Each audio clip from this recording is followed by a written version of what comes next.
Good morning, everyone, and welcome back to the Touch of Class show. We have episode 4 out today, and it is a packed episode. We're going to be going over the Dallas Open, the Rotterdam Open, the Qatar Opens, the women's that just finished, the men's that's just starting, the FA Cup, and we're going to preview some Champions League action coming tomorrow and Wednesday. I hope everyone is doing well on this fine Monday morning. I had an absolute hot start this Monday, spilled coffee all over my entire setup, and yeah, so that's a bit fun. I hope that everyone had a lovely weekend, a lovely Valentine's Day weekend if you had someone special to celebrate it with. My girlfriend and I got sushi, and then we just kind of had a chill weekend after that. It was a great time. We had a really nice, fun, low-key weekend.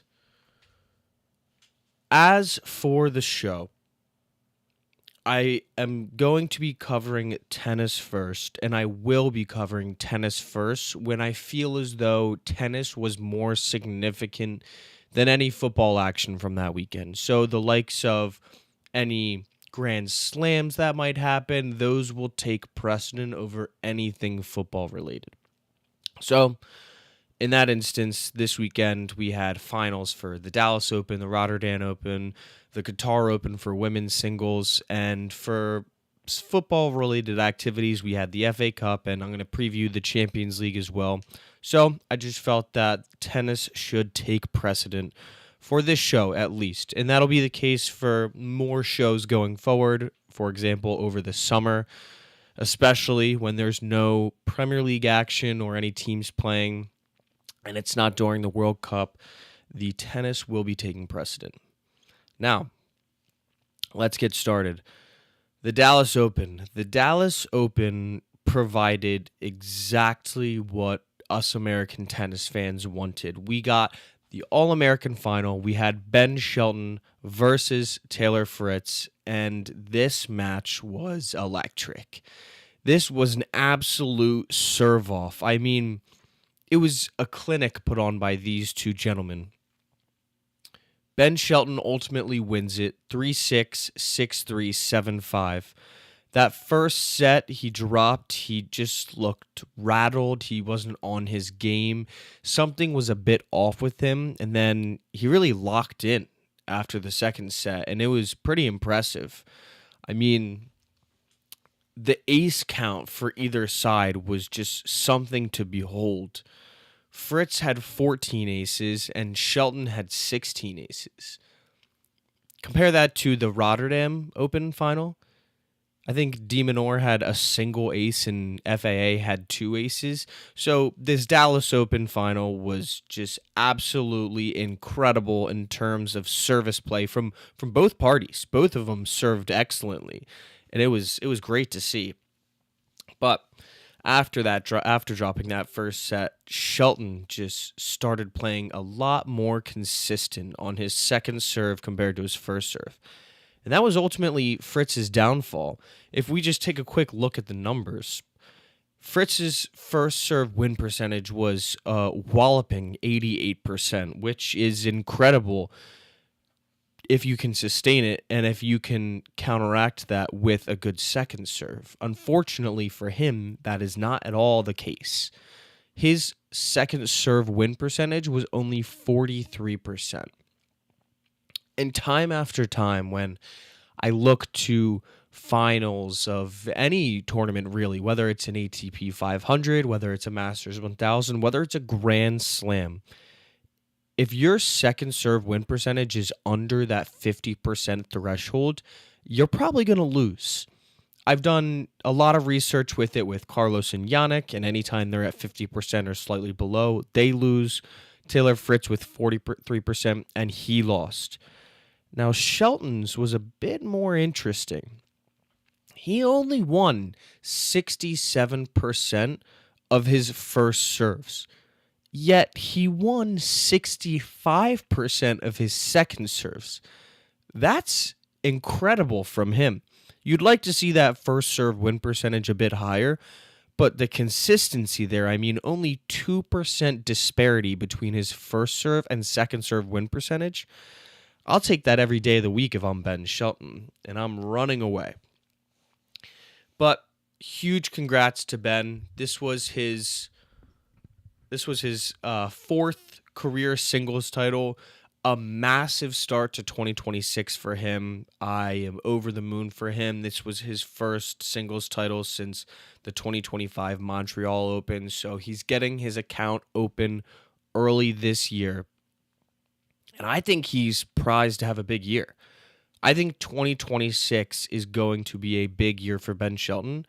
I see him winning at least one more tournament this upcoming schedule. I mean, if he keeps getting favorable draws, then I really think that he's got a good chance to make a good run at a lot of events.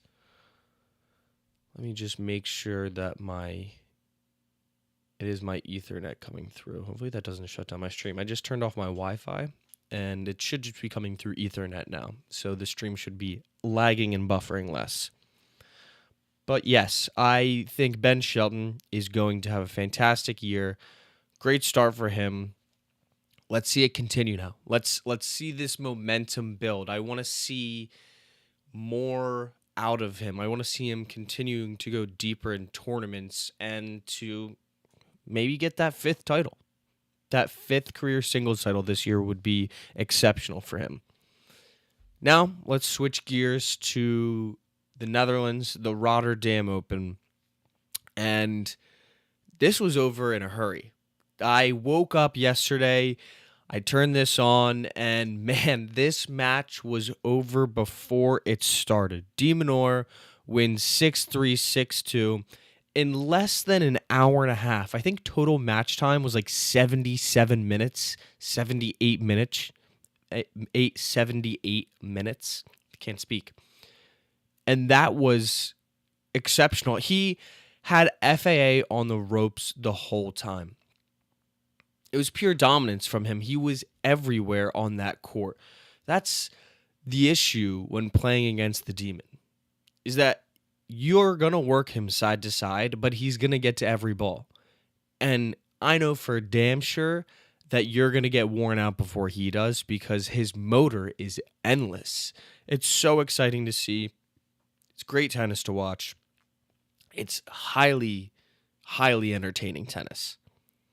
It reminds me of when he played Carlos recently, and Carlos said that he just needs to stick to his game. He needs to not go for those crazy winners all the time. The reason why he is so good is because of his ability to just get to every ball, track down every shot, no matter where it is on the court.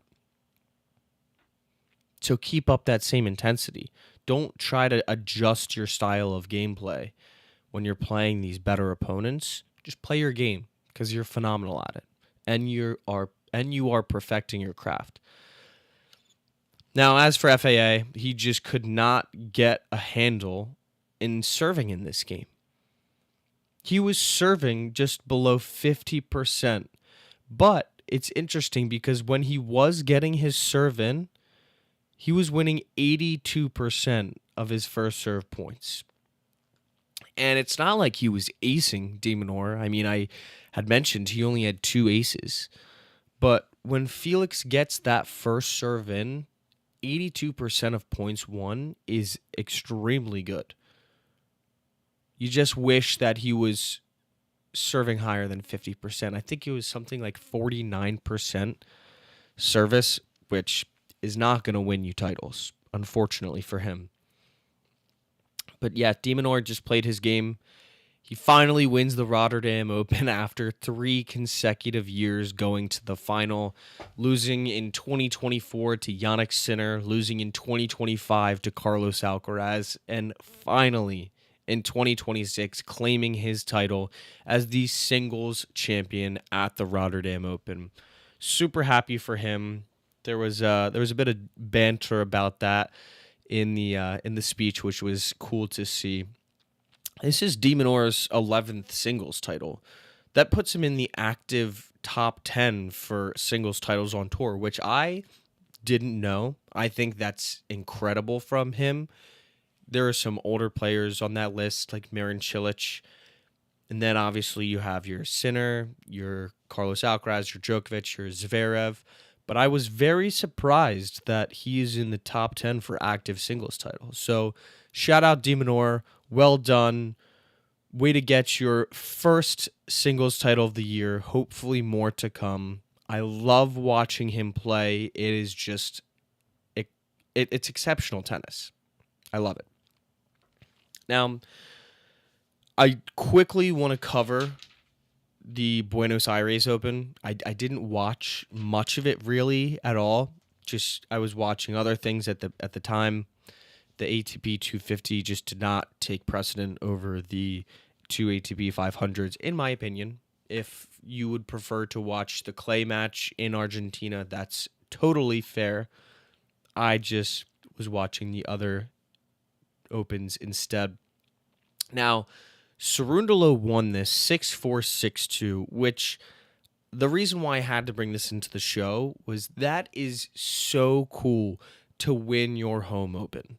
He was playing Darderi, and no matter how much attention you did pay to it, go watch those highlights. Go watch the emotion that he showed, not only during the match, but at the end of the match when he finally was victorious. It was so awesome to see the crowd chanting his name. They're all so happy for him. Again, it is his home slam. And just to be able to win it, and this was his third attempt going for it, is so cool. So happy for him. Definitely looking forward to more clay tennis going forward after these Indian Wells and Miami Opens. But the men's kicks back off today. We've got the Qatar Open. We have Sinner playing at 11:30 a.m., which I'm going to go watch after this stream. And we have Carlos Alcaraz. I believe he plays tomorrow. I'm not 100% sure. I think the time is still to be determined. So whenever that is, 100% going to be tuning into that. Very much so looking forward to the men's edition of the Qatar Open. Because the women's was fantastic. Let's now get into that women's Qatar Open, because that was a Masters 1000 tournament that just provided great storylines. Now, Karolina Muchova took down Vicky Mboko 6-4, 7-5 to win her first Masters 1000 title and her second women's singles title. So over the moon for her. She played an incredible tournament. She has such an interesting style of tennis. She's another one that just smashes the ball and gets to the ball, and it's really fun to watch. She looked great. Now, for Vicky Mboko, she deserves a lot of credit as well. I think she is one of the young, bright tennis talents on either side, the ATP or the WTA. She just is only 19 years old. She was ranked number 333 last January 2025. And now, in February 2026, she has cracked the top 10.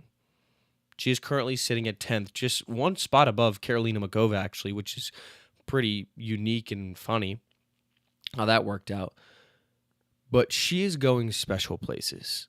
She's only 19 years old and cracking the top 10. I have such high aspirations for her. This is all just the start, and I cannot wait to watch more from her. I think that she might go on and win another women's singles title this year. I really think she can. After winning last year's Montreal Open, I believe it was. I think she won her home Open for her first Masters 1000. And I just see her keeping up that same energy this year. So shout out to her. Shout out to Muchova for winning and getting her first Masters 1000. Just an overall incredible Qatar Open. Great for the WTA. And for the WTA, the Dubai Open actually does kick off this week. another Masters 1000 back to back. This Middle East swing is amazing. I cannot wait to watch more. The start times are a little tough, obviously, being on the East Coast of the United States, but I am excited. Now, that is all I have for tennis content, and we can switch gears over to some Premier League content, some FA Cup content for teams that are in the Premier League. Now, before I really get into it with the FA Cup, let me just say this.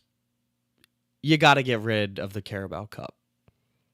Right now, having these two domestic cups, teams are not taking them seriously at all. I saw Mark Goldbridge talking about this a little bit, and I completely agree with everything. Right now, everyone's just sending out their reserves. It's a reserves tournament. You see Villa and Newcastle playing each other with barely any starters. City are rolling out their second team. Chelsea are rolling out their second team. No one cares about the FA Cup until you get into the later rounds. And everyone says, well, yeah, they're saving their team. There's other competitions. Yes, so get rid of the Carabao Cup. We're playing too many games in a short season. We can move those FA Cup games up to replace the Carabao Cup games. It's just too much right now. Now, that being said, the magic of the cup needs to return. When you look back at the 80s, the 90s, even the early 2000s, teams were playing their hardest teams, their best 11 throughout the duration of the cup. And that's what we need back. I don't know why there hasn't been some sort of attempt to fix this yet, because teams just crash out of the cup and they're like, oh well, whatever. That's not what it should be. This should be one of the most sought after trophies for all English teams. It's your domestic cup. It's you saying you're the best cup team in your respective country. So I think there needs to be a change. But let's just hop right into the results. Chelsea played Hull City on Friday. They won 4-0. Absolute thrashing. I mean, these Premier League teams playing the lower league teams, I kind of get why they're putting out their reserves. I think the talent disparity has just gotten too large. But at the same time, you'll see shocking results. Like there was a shocking result in here for a Premier League team, crashing out of the cup in a competition that they would have wanted to go further, and then they did, because now all they have left to play for is the Premier League, and they're just trying to stay up. Little spoiler there. West Ham played Burton Albion, won 1-0. West Ham are a very much informed team right now. I'm not sure who scored for them. Actually, I'm gonna go have a quick look. Let's see who scored for West Ham. Gonna pull up FootMob. Love FootMob. Shout out FootMob. Absolutely incredible app. Incredible website. Let's see who scored for West Ham. Is it Somerville? It was Somerville. Somerville bags the winner in the 95th minute for West Ham. What a few weeks he's having. I think this is his 6th or 7th goal in the past 7 games or so. He is absolutely on fire, lighting it up. He might earn himself a big move in the summer, honestly, the way he's playing. This is really impressive stuff. He's so skilled on the ball. He's so fast. He's such a joy to watch. So shout out Somerville.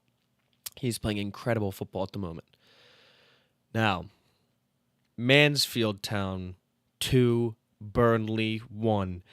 This is what I'm talking about. I mean, you're having a tough season. You look like you're going down. You're currently sat 19th in the Premier League. Things are looking bleak. All your fans want to see is you giving a good effort in the cup, giving yourself a chance to maybe go on some sort of Cinderella run. And then, no offense to Mansfield Town, but you lose to Mansfield Town. They have to be at least what, a League One side.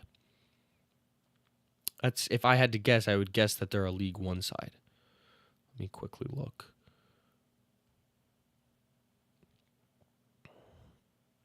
Mansfield Town. Yep, they're in Football League One. They are currently sat 13th in Football League One, and Burnley are losing to them. It's just inexcusable from them. I don't know how you can excuse that. Scott Parker definitely would have wanted to win that one. It was, oh man, it was at Burnley Stadium as well. I mean, you can't be having that. You cannot be having that. The Turf Moor must have been absolutely pissed off at their football club. Embarrassing result for them. Manchester City faced off against Salford City, won 2-0. I didn't watch any of these games. I can't really tell you much about any of these games. Seems like Manchester City probably rolled out their reserves and got the 2-0 win in. Newcastle with a 3-1 victory over Aston Villa. Huge for them. This is a very tough season for them in terms of their position in the Premier League. They play Champions League football tomorrow. A little preview there coming towards the end of the show. And Eddie Howe could be on the hot seat after this season. I mean, what is he building? What has he built? What more does he need to be a consistent top half of the table, challenging for European places club? I mean, the team itself is good.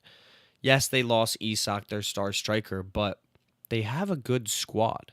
They definitely need more depth. Their bench is very lacking at times, but that just comes with investment, and they have the owners to do it.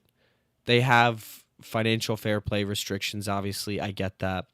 But at the same time, you can buy a few young guys that you can develop to keep on the bench so that you have someone to bring off. I don't know. I don't know why their depth is so little at the moment, but they got the win against Villa, much needed. They're on to the next round of the FA Cup. That's really all that matters. Liverpool 3, Brighton 0. Liverpool are just the ultimate cup team, I think. They are not doing well by any means in the Premier League, at least by their standard. They won the Premier League last year. They won the title, and now they're sat 6th, 2 points behind Chelsea. Yet they are playing incredible in the Champions League, and they're playing very well in the FA Cup as well. I'm actually curious where they sit in the Champions League. Where they sit in the Champions League. That's what I'm wondering. They're third in the Champions League. They had 6 wins and only 2 losses. That's incredible. Now, Slot might not be the manager that Liverpool fans want. He might be gone at the end of the year. He probably is gone at the end of the year because the standards have not been there for Liverpool fans. I have friends that are Liverpool fans, and they want him gone. They begrudgingly accepted that 1-0 win against, Sunderland, when Van Dijk scored the header, because you think maybe if they lose that, you start hearing more rumblings of him getting sacked, maybe an interim comes in. But no, they get the winner, and these fans are just kind of waiting for the sacking at this point. It's not an if, it's a when. And for good reason, because his system isn't working. His all-out attack system is just not working. If you guys want to see a video of me covering that and what they do, how they play, why they're being exposed at the back, why Salah's not working out as a striker as opposed to his natural position on the wing, then I would love to do that. That might be a video that I make in the future. Maybe I'll title it, What Has Led to Slot Sacking? Something along the lines of that. But I think a Liverpool video is a must. Back to the FA Cup. Leeds 1, Birmingham City 1. Leeds go through on pens 4-2. Wolves played Grimsby. Wolves beat them 1-0. If you haven't seen the pictures from this match, go do yourself a favor and take a look. That pitch is destroyed. I don't know what kind of weather they were playing in, but it was so muddy. Like I have to just pull up a picture myself, honestly. I think Bleacher Report posted something like it. Do a quick search.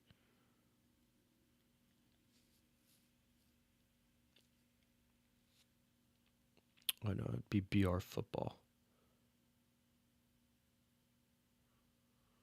Yeah, here we go. Bleacher Report Football. I'm almost positive that they posted something about it. I might be wrong.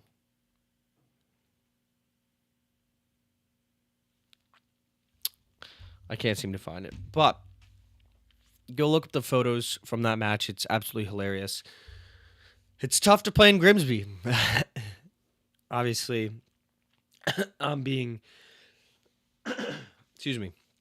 Obviously, I'm being somewhat facetious when I say that Manchester United lost there in the first round of the Carabao Cup, which was extremely embarrassing.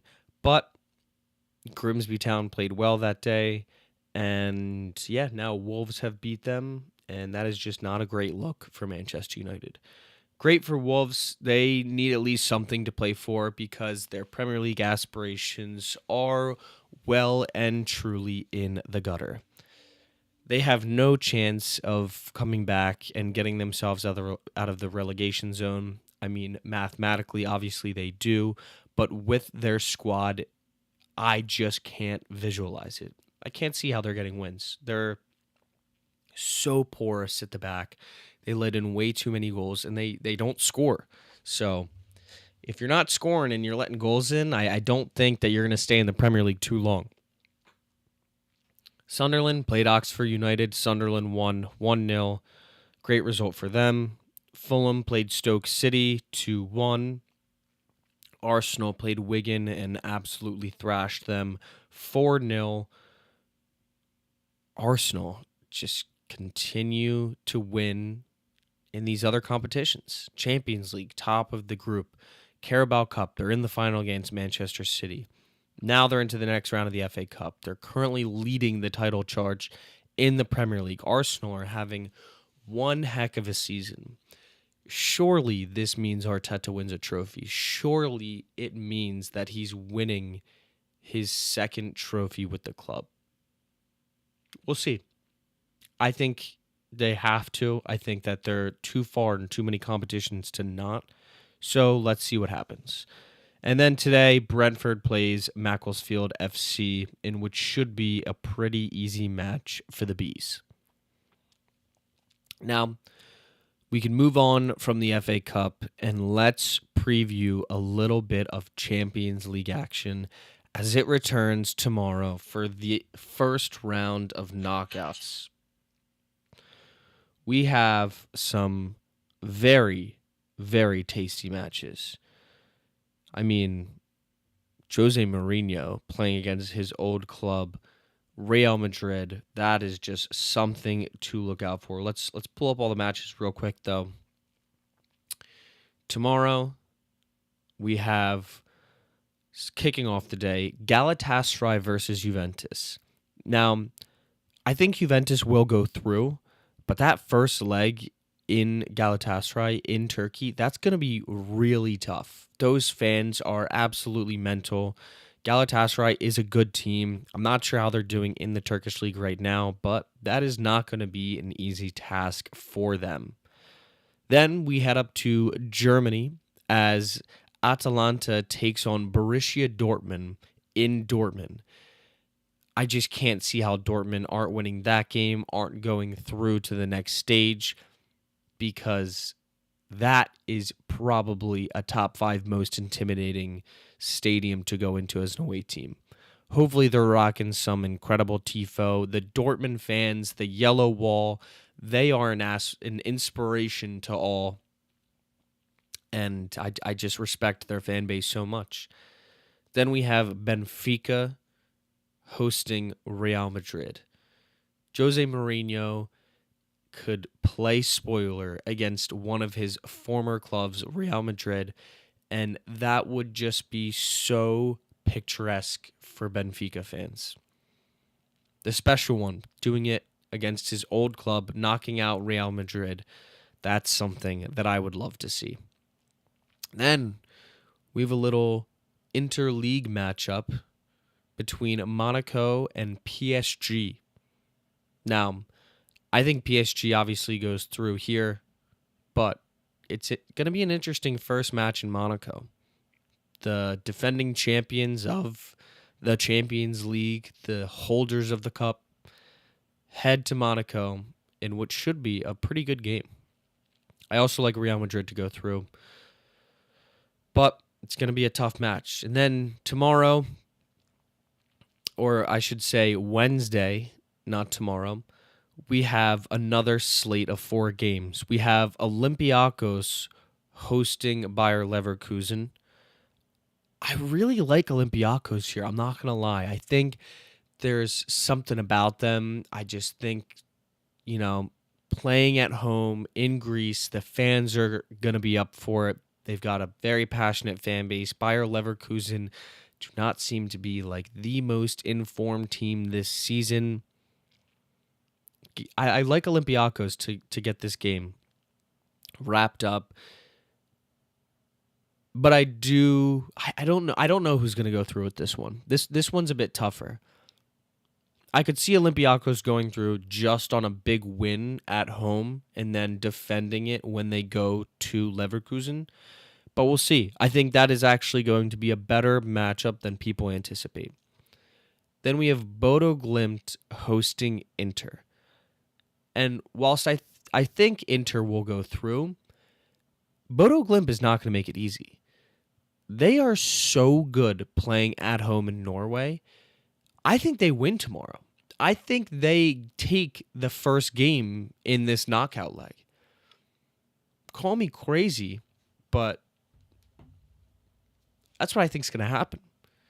I think that, especially being an Italian club, they play a slower style. They are not going to be used to the cold, at least the cold that Norway has. I love Bodo Glimt to move through to win this game, but I think Inter will ultimately go through. But again, they're not going to make it easy. Then we move on to, I think I'm going to butcher this name. This is tough. Qarabag FK. I believe they are out of, let's see, what league are they in? Is that the Kazakh league? Kazakhstan? I could be completely wrong here. I gotta look this up. Qarabag FK. Azerbaijan.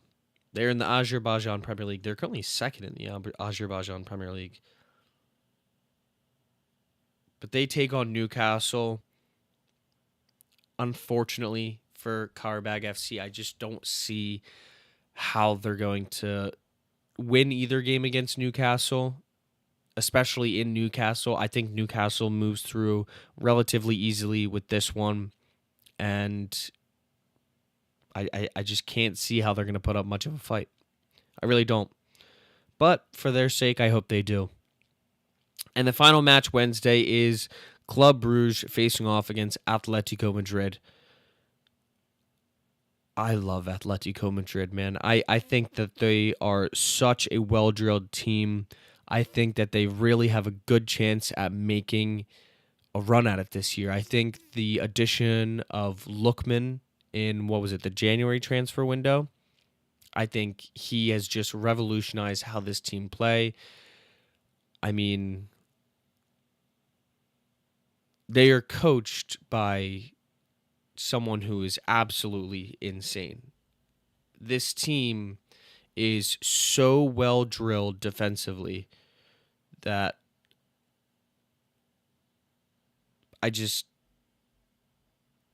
I don't see how they don't go through against Bruges.